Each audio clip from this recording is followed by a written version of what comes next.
네, 오늘 이 시간에는요, 여성 갱년기 장애에 대해서 설명을 드릴 거고, 또 어떻게 이 갱년기를 우리가 준비할 건지에 대해서 다시 한번 설명을 드리도록 하겠습니다.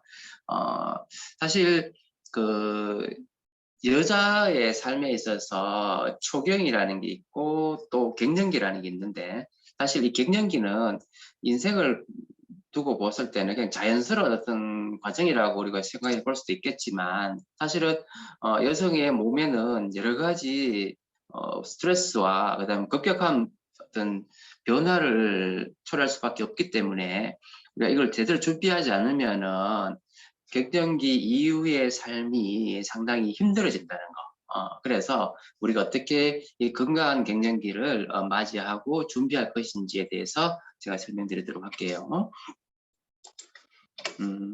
자, 갱년기라는 거는 뭐 아시다시피 급격하게 여성 호르몬이 갑자기 떨어지면서 나타나게 되는 그런 걸 가지고 갱년기라고 이야기하는데, 사실 이 갱년기는요, 다양한 어떤 신체적인 그 다음에 심리적인 어떤 그런 변화가 있고, 이 갱년기는 또 그 여성에 따라서 짧게 지나는 사람도 있지만은 또 수십 년 길게 갈 수도 있기 때문에, 그래서 이제 이 여성의 어떤 건강에 큰 영향을 미친다는 거를 우리가 생각해 볼 수가 있겠습니다. 그럼 어떻게 이 갱년기를 건강하게 보내고, 그 다음에 그 이후에 건강 관리를 우리가 어떻게 할 거냐, 이런 거에 대해서 우리가 한번 생각해 볼 필요가 있을 것 같아요.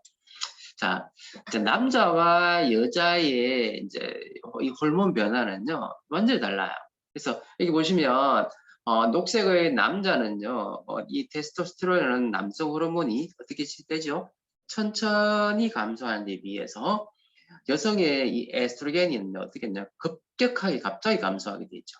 그래서 이런 급격한 변화가 여성의 신체적으로, 그 다음에 아까 정서적으로 큰 어떤 영향을 미치기 때문에, 그래서 남성 갱년기도 있지만은 남성 갱년기에 비해서 여성 갱년기는 아주 드라마틱한 어떤 변화를 나타낼 수밖에 없다는 사실이겠죠.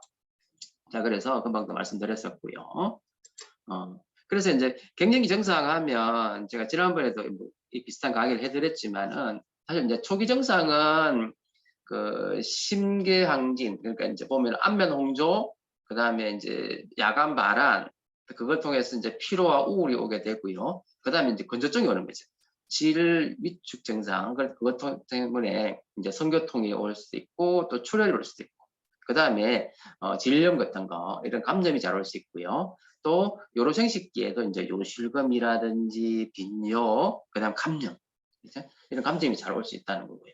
근데 이제 이 시간이 지나면서 중기 증상은 결국은 여성 호르몬이 떨어지면서 나타나는 피부 위축, 그다음 그것 때문에 건조, 그다음에 이제 유방이 처지게 되겠죠. 그리고 이제 근육통이나 관절통 같은 게 올 수 있는데, 여기에 동반돼서 이제 정서적으로, 정신적으로도 어떻게 오느냐면, 이제 장기적으로 본다면 기억력 감소, 그 다음에 이제 우울, 불안, 초조, 무력감 같은 이런 정신적인 어떤 스트레스 상황에 노출되기 때문에 이 생각보다 상당히 심각하다는 거죠. 그리고 이제 결국은 만성적으로는 뼈에서 이제 칼슘이 빠져나가게 되면서 골다공증이 오게 되고, 그 다음에 이제 근육이 감소하는 근육 감소증 같은 것도 올 수 있고요. 그거 등반돼 가지고 어떻게 복부 비만이 오게 되면서 또 혈관이 나빠지게 되잖아요. 그래서 이제 심장 질환, 그 다음에 혈관이 나빠지게 되면서 고혈압, 그 다음에 콜레스테롤이 높아지는 고콜레스테롤 혈증, 이런 어떤 그런 만성적인 위험이 항상 동반된다는 사실이죠.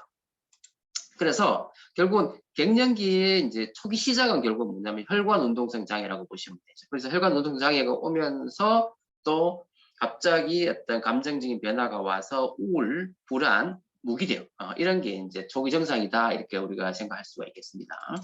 자, 근데 이제 이 급격한 여성 호르몬 감소는 아까 얘기했듯이 이제 다시 한번 정리해 본다면 혈관 운동성 장애가 오게 되고 심리적인, 정신적인 증상이 오게 되면서 이제 중기적으로 피부 위축, 그러면서 이제 비뇨생殖기 쪽에 어떤 증상들이 나타나게 되고, 장기적으로 봐서는 골다공증, 그 다음에 이제 혈관이 나빠지는 동맥경화, 거기에 따르는 콜레스테롤이 높아지게 되고, 그래서 고혈압, 그죠? 뭐 이런 식으로 가게 되기 때문에 결국은 이건 장기적으로 우리가 대비를 해야 된다는 거죠. 그래서 갱년기 증상의 이제 발현율을 보면 사실은 뭐 안면 홍조나 뭐 이런 경우에는 거의 한 60, 70% 정도에서 나타난다는 거예요. 그 다음에 뭐 심계항진도 한 4, 50%, 발한, 근망증, 이 생각보다가 많은 환자한테서 이런 증상이 나타난다는 거고요. 그래서 상당히 불편해요. 그리고 또 몸에도 미치는 영향이 심각한데, 예전에는 갱년기의 질환에 대해서 별로 대수롭지 않게 생각했었고, 또 평균 수명이 그렇게 길지 않았기 때문에 갱년기 후 폐경 증상을 그렇게 길게 호소하지 않아서 사실 큰 문제가 안 되는데, 요즘은 평균 수명이 어때요? 길어지잖아요. 그래서 폐경 후의 삶이 거의 30년 이상이 되기 때문에, 그래서 우리가 이걸 생각하지 않을 수 없다는 거죠. 그래서 사실은 이제 이 갱년기 이후에 이제 평생 동안 우리가 생각해야 될 게 뭐냐면, 이제 심혈관계 질환, 심장 질환, 그죠? 그 다음에 이제 그다음 근육, 그래서 골다공증이나 근감소증, 하여튼 이런 만성 질환에 대해서 우리가 미리미리 준비를 해야 된다는 거죠. 자, 그래서 아까 이제 여성 호르몬인 에스트로겐은요, 우리 몸에서 이제 수용체가 있어요. 수용체가 있는데 크게 알파 수용체하고 베타 수용체로 나눌 수 있는데, 알파 수용체는 말 그대로 이제 여성 어떤 장기들이죠. 그래서 유방이라든지 자궁이라든지 난소, 즉 성적 발달과 생식과 관련된 부분에는 이 알파 수용체가 발현을 하는 거고요. 그 다음에 이제 베타 수용체는요. 그래서 이제 이 에스트로겐이 사실은 이 베타 수용체를 통해 가지고 우리 건강에 아주 지대한 영향을 미쳤고 많은 질환들을 예방하고 있었다는 거예요. 그래서 보시면 이 베타 수용체가 주로 관여하는 부분이 어디냐면, 이제 머리에서부터 본다면 뇌. 그래서 이제 폐경이 오게 되면 뭐가 오죠? 치매가 온다는 거예요. 그래서 이제 두뇌는 인지 기능이라든지 체온 유지를 위해서 에스트로겐이 중요한 역할을 하는 거고요. 그 다음에 심혈관계. 그래서 이제 남자에 비해서 여자들은 3, 40대에는 어떻게 해요? 뭐 콜레스테롤이라든지 그다음 심장질환 이런 게 적잖아요. 그게 바로 이 에스트로겐의 방어 기전이라는 거예요. 그래서 심혈관 쪽에 혈관 운동이라든지 지방 콜레스테롤을 조절해주는 그런 기능이 있고요. 또 간에서 콜레스테롤 합성도 조절해주기 때문에 그래서 콜레스테롤이 높아지지 않았던 거예요. 그 다음에 골밀도 유지를 하고 있었기 때문에 갱년기 폐경까지는 골밀도 그런 대로 유지가 되다가 갑자기 폐경이 오면서 확 떨어지는 거죠.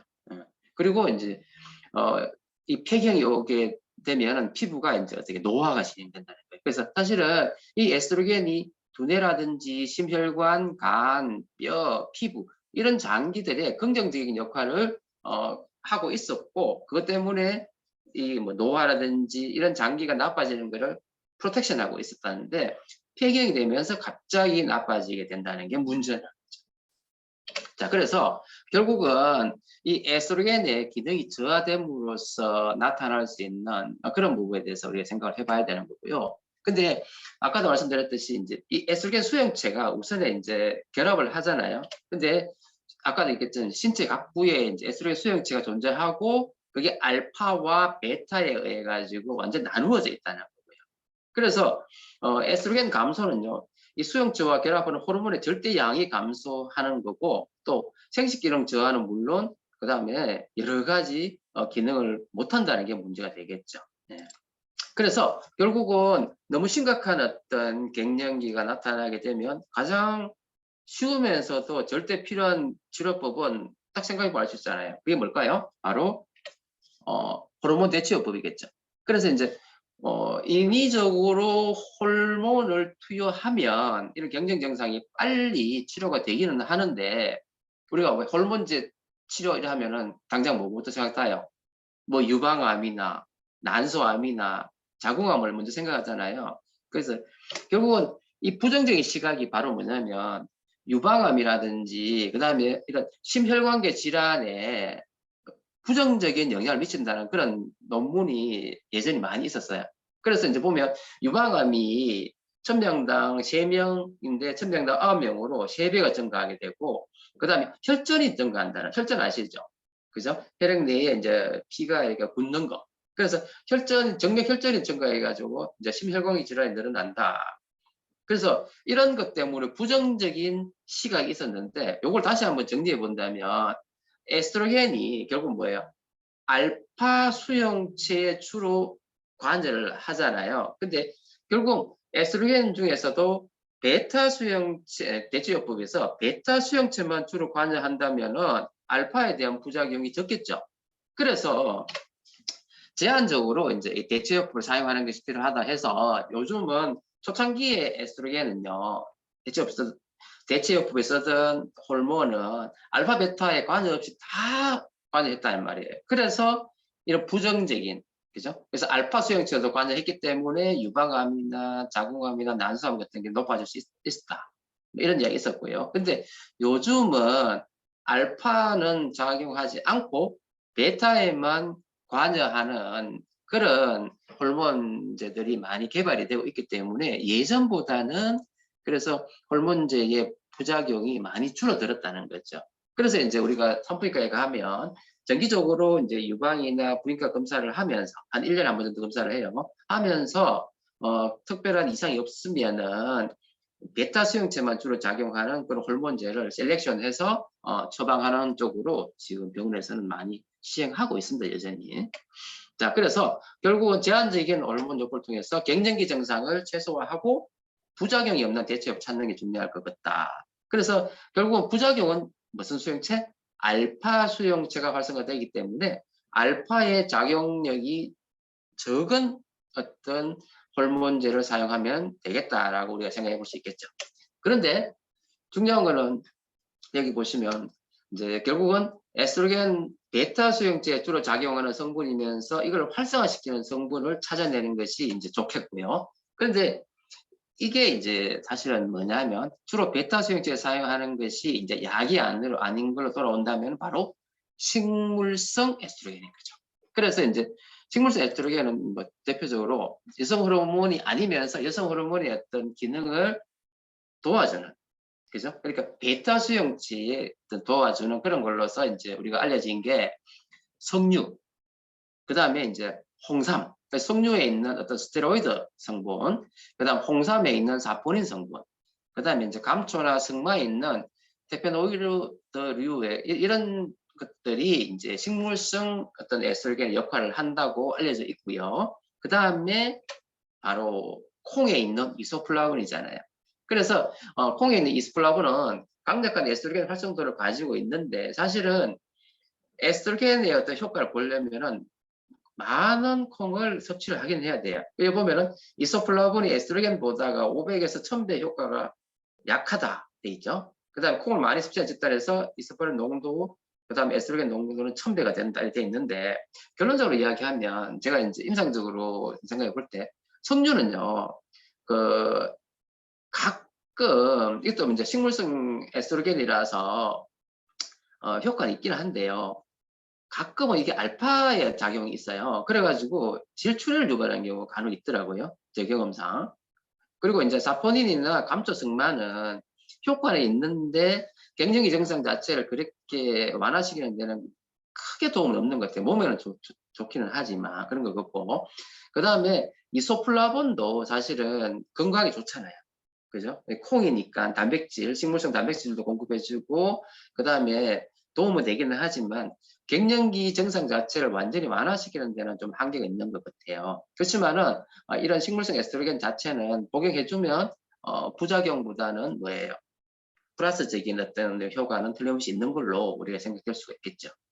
자, 그런데 이제 한국암웨이가 루바브 뿌리에서 나온 어떤 성분을 가지고 지금 루바브 이걸 이제 기능 인정용으로 했잖아요.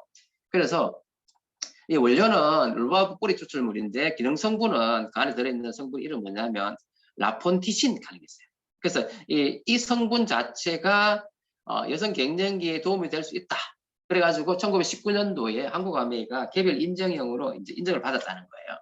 그래서 이제 기능적으로는 여기 보시면은 MRS2에 건강 갱년기 여성의 삶의 질표와 관련된 11개 모든 부분에 있어서 긍정적인 어떤 기능을 했고, 그래서 보면 안면홍조 횟수라든지 강도, 갱년기 삶의 평가, 그다음 우울감 지표 이 모든 부분에서 긍정적인 어떤 효과를 발휘했다는 거고요. 또 아까 했지만은 에스트로겐 베타, 그죠? 알파 수용체가 아니라 베타 수용체를 선택적으로 활성화시키기 때문에, 그래서 아까 말씀드렸듯이 안면 홍조라든지 갱년기 여러 증상에 기능적으로 작용을 한다는 게 밝혀진 거예요. 그래서 해밀턴 우울적 척도에 의한 어떤 연구에서 보면 루바브가 확실하게 효과가 있다는 걸로 밝혀졌고, 그 다음에 안면 홍조 부분에 있어서도 위약에 비해서 특이적으로 효과가 있다 밝혀지는 거예요. 그리고 삶의 질 관련 지표의 MRS2에서도 좋다는 게 확인됐고, 그 다음에 갱년기 삶의 평가에는 여기서도 이제 보면 전체, 그다음 혈관 운동, 심리적, 신체적, 성적 이 모든 부분에 있어서 갱년기 삶의 지표가 좋아졌다는 게 연구에서 밝혀졌다는 거죠.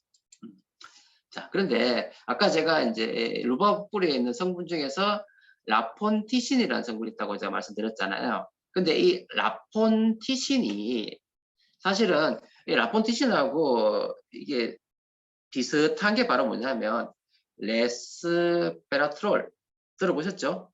레스베라트롤이라는 식물 농축물 파이토케미칼이에요.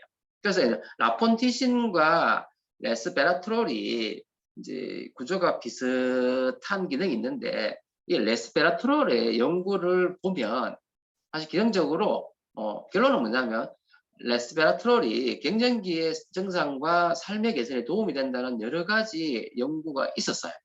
그래서 장기적으로 이제 레스피라토를 보충했더니만 갱년기 증상과 폐경 후에 여성에 도움이 되고, 그 다음에 이제 보통 파이토케미칼이 어때요? 항염증과 항산화, 그 다음에 뭐 제2형 당뇨라든지 관절염, 그 다음에 기본적인 거, 기본 우울증, 그 다음 안면 홍조 이런 게 갱년기 삶의 개선에 도움된다는 연구가 좀 있었는데 이 레스베라트롤 보다가 더 효과가 있는 게, 이건 또 레스피라트롤에 대한 논문인데, 결국 레스피라트롤이 이 자궁 내막증이라든지 그 다음에 이제 이상 지질혈증, 폐경 후에 자궁 지질혈증이라든지 고혈압, 골다공증 이런 부분에 대해서도 효과가 있거든요. 근데 여기 보시면 레스피라트롤이 폐경 전에는 자궁 내막증이라는 게 있어요. 이게 뭐냐면 자궁 내막 조직이 자궁 내막 안에 있는 것이 아니라 바깥쪽에 있어요.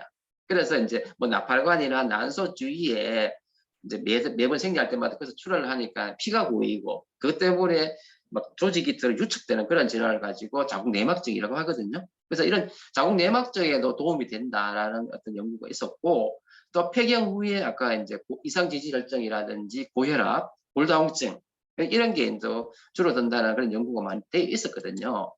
그래서 이게 식물성 에스트로겐의 역할을 하게 되는 그런 이제 논문인데, 이 레스베라트롤과 비슷한 게 바로 뭐냐면은 아까 라폰티신 가는 거란 말이죠. 그래서 결론은 뭐냐면요, 레스베라트롤, 라폰티신 모두 다 갱년기 증상, 갱년기 후에 나타날 수 있는 그런 부작용, 그죠? 그래서 그런 거를 여기 보시면은 이제 레스베라트롤이 혈액과 간에 있는 콜레스테롤이라든지 중성 지방을 감소시킨다고 되어 있잖아요. 그 다음에 마찬가지로, 그래서 결국은 이 동맥경화라든지 이런 거를 레스피라토리에 줄일 수 있다는 논문이 많은데, 아까 루바브 뿔에 있는 라폰티신이 그런 역할을 하는 걸로 지금 밝혀져 있다는 거죠. 네. 그래서 이런 식으로 이제 우리가 갱년기 삶을 이제 조절하면 되는데, 정리해 본다면, 자, 그 다음에 이제 식물 영양소가 이 뼈 건강에도 또 도움이 되잖아요.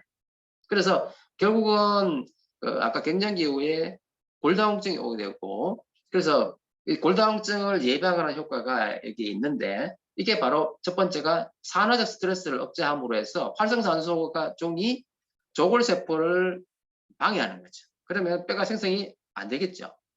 그리고 조골세포의 기능을 촉진하는 여러 가지 활성화 물질들이 분비되게 해주면서 조골세포를 분화시키고, 그 다음에 사실 폐경 후에 왜 뼈가 많이 손실되느냐 하면은 조골세포의 기능은 떨어지는데 파골세포라는 뼈를 파괴하는 세포가 많이 나타나서 그런 거거든요. 그래서 이 파골세포를 사멸을 시켜버리고 정식을 억제하다 보니까 그것 때문에 어떻게 골다공증이 덜 생기게 되겠죠.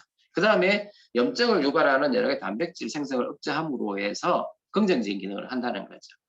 그래서 결국 밑에 보면 여러 가지 식물 영양소들이 결국은 뭐 뼈 건강에 도움이 된다는 그런 연구가 많이 되어 있어요. 그 중에서 보면은 뭐 레스피라토리 있잖아요, 그죠?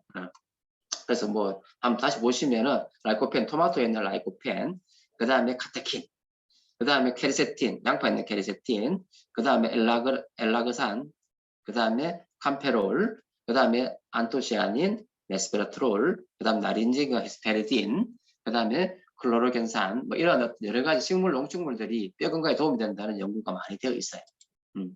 근데 이 루바브 뿌리에 있는 라폰티신이라는 성분이 이게 여성 호르몬 베타 수용체에 강력하게 작용을 하기 때문에 이런 식물, 농축물보다가 어쩌면은 더 강력한 기능을 하고 있는 것이 아닌가. 그것 때문에 루바브 뿌리가 갱년기 증상의 완화에는 확실하게 도움이 된다는 그런 결과가 많이 나오고 있는 거예요. 자, 그래서 이제 정리해보면 갱년기라는 걸 아까 제가 말씀드렸었고, 그래서 이제 여성 호르몬은 알파와 베타 수용체 작용하는데 결국은 이제 식물성 에스트로겐은 주로 베타에 작용할 수 있도록 해주는 게 좋겠다. 그래서 이제 그 중에서 여기 보시면 베타 수용체 주로 작용하는 성분은 이소플라본이 주로 작용하는데 활성화시키는 것이 바로 뭐란 말이에요. 루바브 뿔이라든지 레스베라트롤이라는 거죠. 그래서 이것 때문에 심혈관계 건강이나 뼈 건강에 도움이 된다. 뭐가? 식물 영양소가. 그래서 그 중에서 아까 레스베라트롤도 있고 또 루바브 뿔에 있는 뭐가 라폰티신 가는 성분이 결국은 도움이 될 거다라고 우리가 생각해 볼 수가 있겠습니다. 네, 네 오늘은 여기까지 하고요. 또 다음 시간에 또 만나서 또 이야기 나누도록 하겠습니다. 감사합니다.